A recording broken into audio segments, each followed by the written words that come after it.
in every day and every way, we take the piece of the earth and we make it stronger. Father, Mother, co-creation of love. In every day and every way, bless us indeed. Enlarge our territory. Put your hand upon our shoulder and keep us from evil, so we will do no harm. We must assert some of the happy things to which we are entitled.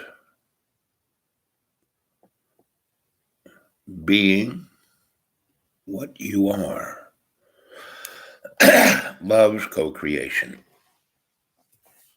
In every day and every way, live by example.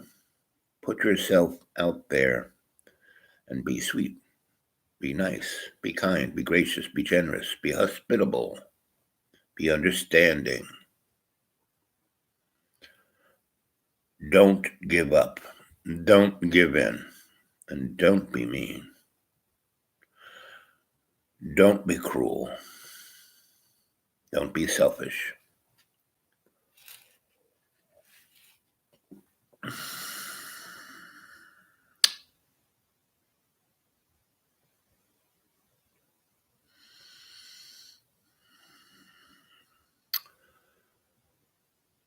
At least every hour, I stop and be conscious of my breath.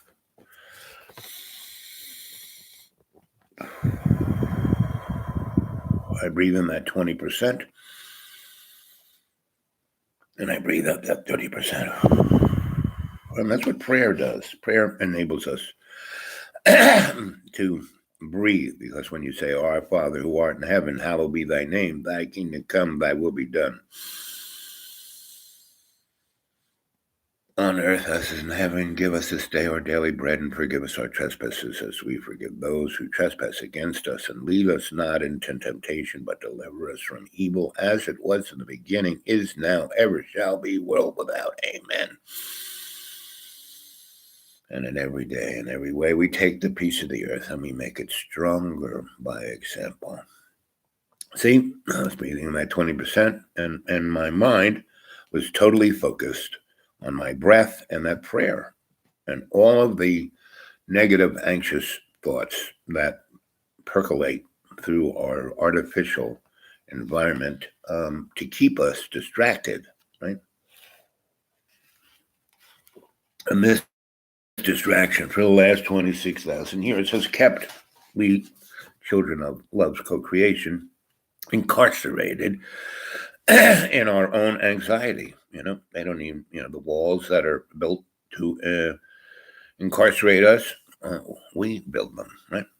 So, yesterday, I gave last night, I gave starting around 5 p.m. Eastern Standard Time, I gave a nice little chat about lesbian bed death, right? And that was a thought to be discussed and given to me by a Mr. Seven, right? He calls himself Seven Figures, right? And he offered, hey, I could help you out here. You need to do an audition, talk about this, right? So I did in my own inimitable way for about 2.5 hours. And it was, largely followed. A lot of people looked at it. Whoa, you, sliding off my knee. So, again, in the last 11 months, I've been going on about, hey, there's this window of opportunity. Well, we're still there, and we're right in the middle of it, right? We have another 10 months to go between now, while the window is still open. Actually, it's open bigger and bigger now that these new, like what happened, to the Cold War. What happened to failed states? What happened to, all these wars? Well, they're still going on. We're just not talking about them, right? And the same thing with, the terrorists. What happened to them? everything's fine. We're now into this pandemic, and this is following the what Werner von Braun said. And at cocktail parties, when he got a few shots of schnapps, he would let things, right. And I remember, um, I met him twice with my father, right, along with General. Oh, what was the guy's name? Who was the daddy of the A bomb? Him and Oppenheimer, General. Not LeMay. LeMay was a psychopath that burned Europe to the ground and then burned Japan to the ground without nuclear weapons. General. He was the head of the military head of Manhattan Project. Groves, right? He was an engineer, and his why he got the job is he was the engineer of the Pentagon, right? So anyway, so I remember Werner saying, "No, this is he was like Werner von Braun. I think was the guy who was whispering into Stan Lee's ear at Marvel Comics, because Stan Lee got what's going on better than any history book that I ever saw in a public school system. His depiction of Captain America and the Red Skull and Hail Hydra. That's DARPA. That's the deep state. And the deep state aren't the bureaucrats. That from Jimmy Carter on precipitated instead of Congress passing laws, these bureaucrats and all the different government elements were putting out, of things you had to do. Well, we couldn't burn this, you couldn't have that, blah, blah, blah. I mean, it really didn't stop the corporate state from doing, killing us, but, it gave a good, right? But now, since, we're in this distraction, obviously, we're not looking behind us. We're not seeing the real thing that's, creeping up behind us to throw the bag over our head or hit us in the head like in a cartoon with a sledgehammer, And how did Wile E. Coyote always survive those catastrophic things? Because they needed him to be there to survive the next catastrophic thing. So,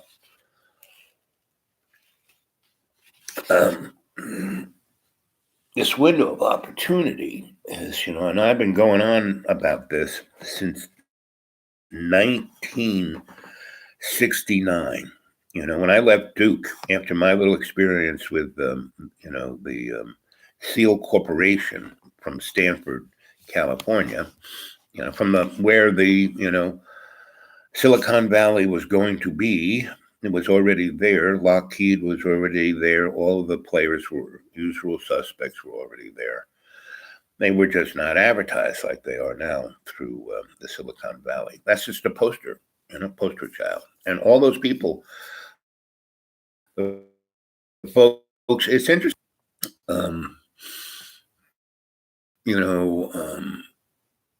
Tube all started out of their parents' garage. Isn't that heartwarming? Right? Go watch Truly Graceful. She has a great video about Jeff Bezos. Where he came from, and he started out of his parents' garage too.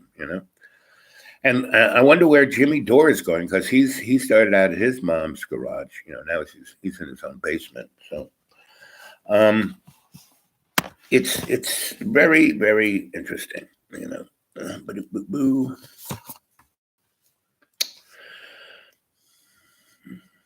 You need not close your eyes to what's in front of you. You need to exercise every day in every way to take the piece of the earth and make it stronger. Though when you go into state, it'll probably work better at first if you close your eyes. And also be in a safe place, meaning I can go into state anytime, anywhere. Every time I do,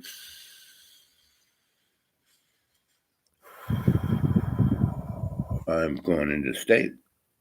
And Here's a little experiment. We're going to experiment. I'm going to go into state and project the shamanic energy, just like Reiki, right?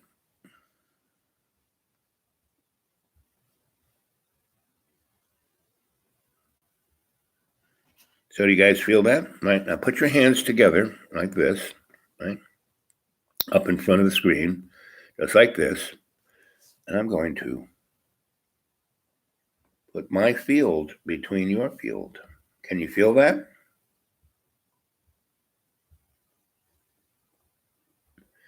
And if you can, I'm making your auric field stronger and stronger, which will enable you to go deeper and deeper into meditation. And when you, Our Father who art in heaven, hallowed be thy name, thy kingdom come, thy will be done on earth as in heaven. Give us this day our daily bread, and forgive us our trespasses as we forgive those who trespass against us, and lead us not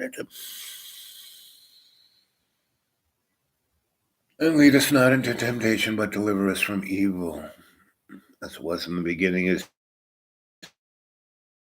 now, ever shall be. Our world bango, when the Big Bang hit, and that was the Luciferian illumination of incandescence, because he was pissed off that he lost his job, because once Love's Co-Creation, created a soul that had a free will that could choose to love Love's co-creation and co-creation, could choose to be empathetic to all our relations, could choose to, be generous, be hospitable, to be kind, to be the right, free, loving extension of Love's co-creation.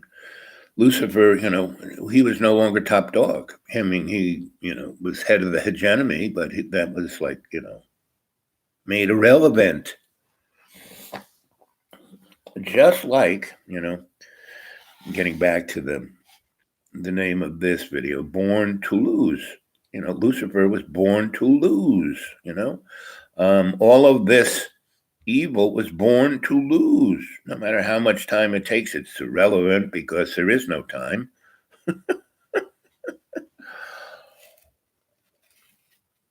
What's relevant is that you are kind, you are sweet, you are caring, compassionate, generous, right?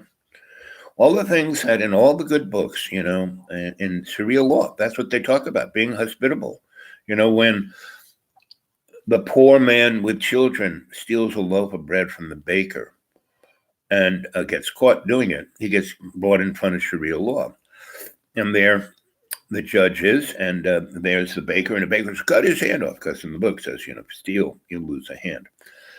And so, but also in the book it says that the baker, noticing the man who's hungry, should give him a loaf of bread, right? So the judge would go, okay, so you stole the loaf, that's pretty obvious. But, buddy, you should have given him that loaf in the first place. So, yes, you lose, if you want him to lose a hand, you're going to have to lose both your hands, Mr. Baker. That's Sharia law. And of course, Mr. Baker goes, okay, okay, here, you keep the loaf. Here, by the way, here's a couple more for your kids. That's how Sharia law is supposed to work, not ISIS. ISIS is a corporate motif, made by General Motors, made by all the folks who are in MJ12, made by, DARPA, made by, all of those think tanks, because that's how they're keeping a handle on the public who's seeing the fraying of, the the curtain. So here we are talking about 14 minutes and 39 seconds, and I haven't said, welcome aboard. Good morning, good evening, good afternoon. Welcome to Dreamy Dreamland with your Sensei Al Bob, yours truly, your Griot, to tell you a story, here to help you to never give up, never give in, never be mean, to always be kind, and always to be generous. That so say we all, And that's what we're here for, right? And don't believe a word I say. This channel is strictly for entertainment. It's like Marvel Comics. I'm not taking their trademark. I'm just saying I'm trying to follow. What do they say in Islam? The great prophet Stan Lee, right? And he pegged it right. X-Men. Who do you think you guys are? The cadre and the chorus. Who do you think you are? The X people. And they should never have said X-Men, X people, right? So again, to get away from those trademarks, we are the X people, right? So maybe that's tonight's thing. I came on this morning to have a morning ramble because, Mr. Seven, I sent him a little note saying, well, how'd you like that? I just, was in your little ballpark of talking about lesbian bed death. How'd you like that? Was that good? Can you support me? Can you send me a check? And everyone who wants to send me something, because I am living on nothing except God's love. And it works. Hey, I'm taken care of. I'm living like a millionaire with I had all of $2.18 in my checking account. So I took my last 10 and put it in that thing so they wouldn't close the account. And I asked the lady at the moment, so you're going to close? And she said, oh, no, Al, we love you. As long as you keep something in there. I said, something like 12 cents. Well, a little bit, the $2.12 was enough. But, look, you're giving us your last $10. So, if you like, John, boy, do you have enough to eat? Well, I got enough to eat, I got a bunch of rusty cans that are about 3 years old. I've opened big can of beans. It looked disgusting. The raccoons had, knocked it off the shelf. It was all bent, 15 different times and ripped at it and couldn't get in that can, but it's rusty and bent but not punctured. And so I kind of, took a blowtorch and heated it up a bit to kill off whatever it was, and then scrubbed it down and put it in the sunlight. And then I opened it up and I poured those baked beans onto the skillet and put it on the fireplace. I didn't die, didn't get sick, didn't even get indigestion, right? So I got plenty of those broken up, rusty cans, and through God's love and watching out for her sweet and beloved lucky moron, yours truly, your griot, I'm living like a millionaire. What can I say? But it would be nice if you guys could put anything, $1, $2, $5, $20, $100, $1,000, $1,000,000, whatever, into my PayPal, which is at thedudeawake42@gmail, right? So go check that out, and leave me, a lot of you guys contact me personally and ask me personal questions, which are much better served with a thing like Gmail. Of course, everybody and his brother is looking at my, it's so amazing. I went on, I look at Gmail, and half the stuff I get is from YouTube and from Google, and giving me advice on how to be a better YouTuber, better Googler. And they like basically say, oh, we see that you blah blah. They have everything I am, every bit of data on me they got. So they are the corporate state. They are Hail Hydra, and that's why I'm saying, guys, those guys are there. They're in power. They're rule. They'd rather, look at Australia. A place of bounty, and they're having, they're go watch Max Igor on Crow House, right? If you want to see what's going to happen to you down the line within the corporate hegemony, you'll see it. And they have stopped all the truckers from moving the supply chain. So their supermarkets got nothing in them. And the farmers, they've got, thousands of acres of onions. I mean, right now is in the middle of their, harvest time, and they're just letting everything go foul in the ground. They're shooting their cows and sheep in the fields because they can't transport them to market, and it's cheaper to let them die. Now, the real better thing would be if those farmers would allow their neighbors who have no food to come in their fields and harvest that for them for at least their, because Australia has these regions, New South Wales and Northern Territories and different territories, and you can travel kind of around in those, but you can't go from territory to territory. So they busted their supply chain, so there's nothing in the supermarkets. So, and Australia basically, like I said, is a breadbasket of production of food, and they basically would harvest the stuff, sell it overseas, send it to China and the United States and Europe, where those folks would turn it into processed foods and send it back to Australia. It's like, say what? The only thing they really make there is Vegemite, which is like axle grease. You can get, my wife got addicted to it, but it always tastes, it has a consistency of axle grease and it's unbelievably salty. So it's, a little bit goes a long way for me. So anyway, this morning ramble is going to be like a half hour long.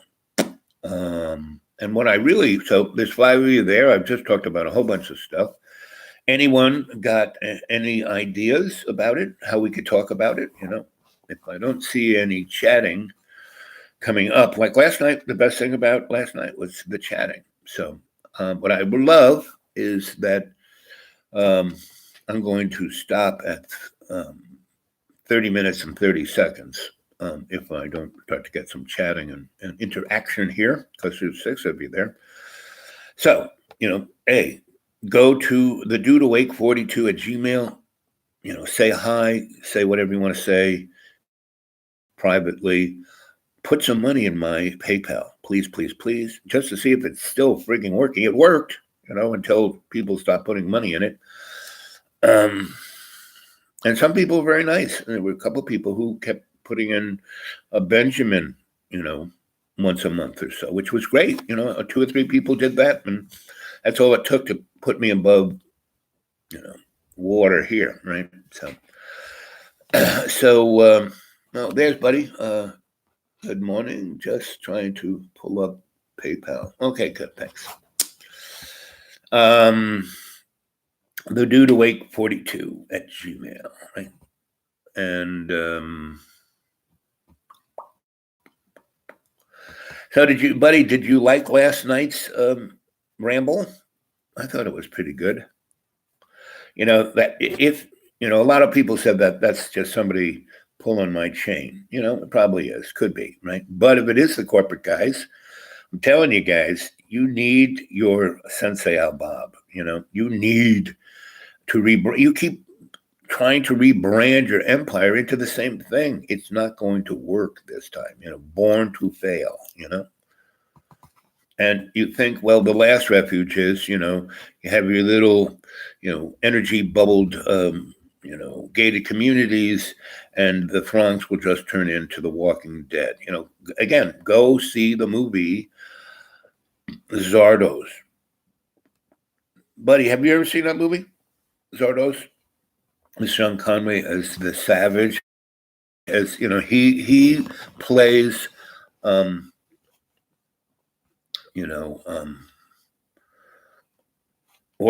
not Orwell's. Who's the guy who wrote Brave New World? Orwell? Could be Orwell. No, it's not Orwell. It's the same guy who wrote Doors to Perception. Anyway, the hero of both, whatchamacallit, Zardos and Brave New World is the savage in the first person, the artist in the first person, the savage, the cultural savage, the person outside the box, the person who can think for themselves, the person who has not an opinion, but a sense, has that spidery sense, doesn't need AI to tell him what to do. Even though AI, I love you, puppy, you're my puppy. Who's my puppy? Who's my puppy? AI is my puppy. Good dog. Good dog. Good AI. Good boy. Good boy. Good boy. Go get the stick. Go get the. Oh, yes, you're a good boy. I have my last 19 bucks. That's all I have. And that's a beautiful thing, buddy. You are more than the savage, right? You are the it's all about intent. And your intent is of the clearest, beautifulest layer, Well, there's 7 figures.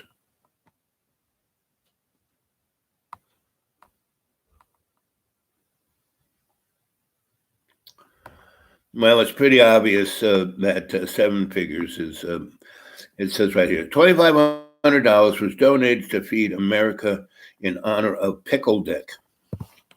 I guess that's, Nelson Rockefeller. So, I guess Born to Fail, 7 figures, guys who have nothing, right? I mean, look, a perfect example. There's Buddy. You can have my last 19 bucks, right? Generous, honorable, lives by example. 7 figures. $2,500 was donated to Feed America in honor of Pickle Dick, meaning scared, feared, everything about 7 figures. Just his name, 7 figures. He could be 6 figures. That's pretty good. Hundreds of thousands. 7 figures, millions of dollars, right? And it's not enough, right? I'm a businessman, Not really, I think you're, like the beauty of the Carrot Head is that he lies so much he tells the truth, and so he's going, oh, the Russian thing, just fake news. It's probably some guy in his, fat guy in his mother's basement, and that is 7 figures, right? Some fat guy who can't even get out of, I don't have a lazy boy that has a motor that lifts my ass out of the chair,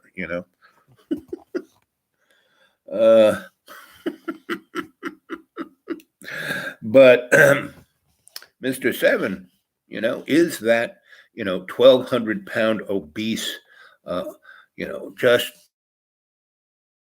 every part of it doesn't even have a gender because there's so many rolls of fat that you can't see the reproductive organs, right? So it is a genderless glob of obesity, and its skin, it has eaten so much KFC delivered by drone, by KFC, to its front door. Can't even, and the door is the drone. See, there's so much similarity between the old crone and the new drone, right? And except, the old crone represented love's co-creation, and the new drone represents people like Mr. 7 here, right? Morbidly obese, and whose skin has eaten so much KFC crunchy that its skin is like the KFC crunchy, but all those little pockets are full of pus, right? And that is Mr. 7, Anyway, so this morning's little rant and rave or ramble is about I am blessed as a child of God, right? So tonight, that's what we're going to talk about, and why the title of this morning's show is Born to Fail is that characters like Mr. 7. Didn't I used to weigh 500 pounds? Yep. Mm-hmm. And how I weighed that was that, why I weighed that is that for 10 years, I worked for the desperate corporate lawyers, in the corporate world. That was a virus way more severe and corrosive than this 19, this novel 19, N19. That's what I'm calling it, N19. And soon as I got really sick, I didn't let that continue by letting them do open heart surgery and give me a total replumbing of my heart. No, I didn't let them cut my legs off. No, what did I do? I got a colonic. I sucked all that shit out of me, and then I went back to my more modest way of living. In the woods with no money. I lived, for 6. Once I kind of hit a certain level of homeostasis, but I still needed to lose a lot of weight. I kind of got stuck up at the school in a snowstorm, and all I had was a big bag of oatmeal and onions. And, for 6 weeks, that's all I ate. And I lost about 40 pounds. And then from that point on, I've been losing, I was losing almost 10 pounds a week. And then some friends, when spring sprung, came and brought me down and kind of took care of me. And, and I ate a little bit more, fast food than I should have. And so I kind of plateaued. But then, I went back to a more serious, eating. And I basically, now I weigh 220 pounds, right? And my most, Greek god look was 175, right? So, not too far from that, So I'm definitely at a safer weight, and I'm, when I tell people I was almost 100, I didn't weigh quite 500 pounds. I was getting towards it. And to say you can do anything. You can, quit the cigarettes. You can quit the drugs. You can quit the alcohol. You can quit the fear. You can quit the anxiety. You can quit all of those things. You don't need that, and I'm a good example. I'm living out in the middle of the woods on, less than $500 a freaking month, and I'm living like a millionaire, right? And in that same, I'm giving everything I got to you, the cadre, and everyone I come in contact with, and that's, if we all did that, this novel 19, which, isn't so novel, and we could do much better. So what I'm looking at, okay, here we are, 3:33. And so I'm going to leave at 3:33 and come back tonight, around sometime between 6 and 7, right? Or actually maybe 5, sometime between 5 and 6, because that seemed to be a good time. Last night's was excellent. So that's what I'm going to do. Okay, there we are. So I want you guys to think of a topic, right? And jump in on that. And Mr. 7, good luck.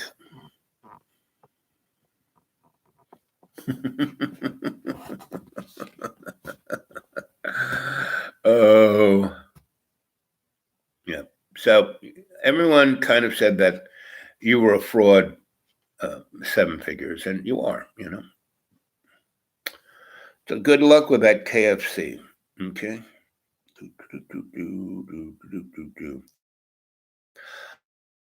I love you there, you know.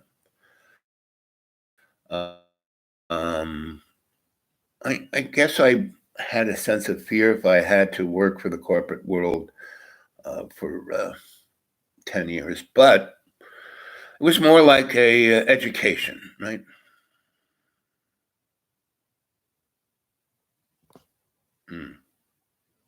Whatever that means. So, okay, gang, I love you.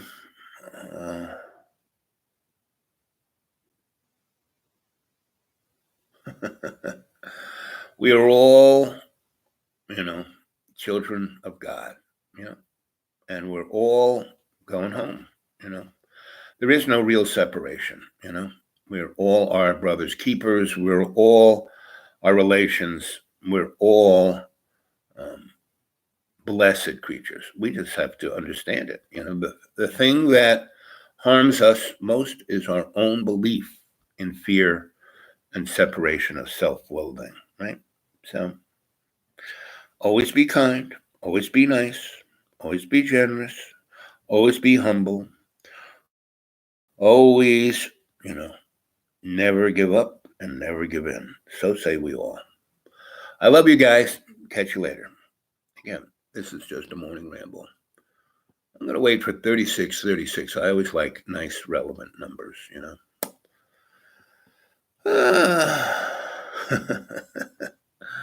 Oh, poor Mr. Seven. Oh, poor buddy.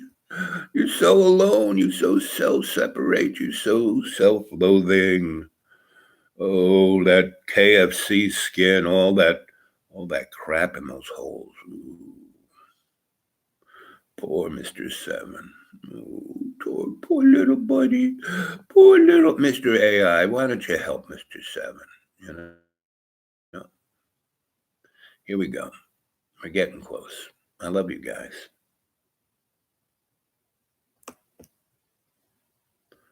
Oops.